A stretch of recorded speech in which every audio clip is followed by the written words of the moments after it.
Halo semuanya, saya mahasiswa dari Universitas Kristen Indonesia Maluku. Nama saya Yoel Simon Immanuel Pesarisa, Fakultas Ilmu Komputer, Prodi Informatika, mata kuliah kalkulus. Materi saya di sini ada 4. Yang pertama yaitu turunan fungsi inverse, yang kedua turunan fungsi implisit, yang ketiga turunan tingkat tinggi, yang keempat turunan fungsi aljabar. Pertama yaitu turunan fungsi inverse. Turunan fungsi inverse dapat dihitung menggunakan teorema fungsi inverse tanpa perlu menggunakan definisi limit turunan.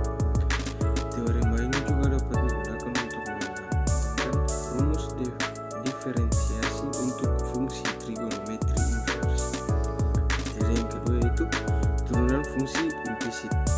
Turunan fungsi implisit adalah turunan dari fungsi yang tidak dapat dengan mudah dinyatakan dalam bentuk y sama dengan f x.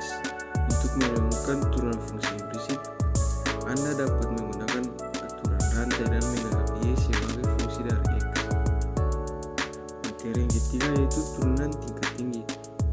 Turunan tingkat tinggi adalah proses berulang dalam mengambil turunan dari turunan suatu fungsi. Turunan tingkat tinggi juga disebut turunan orde tinggi. Untuk menemukan turunan tingkat tinggi, Anda bisa mengambil turunan fungsi beberapa kali menemukan turunannya.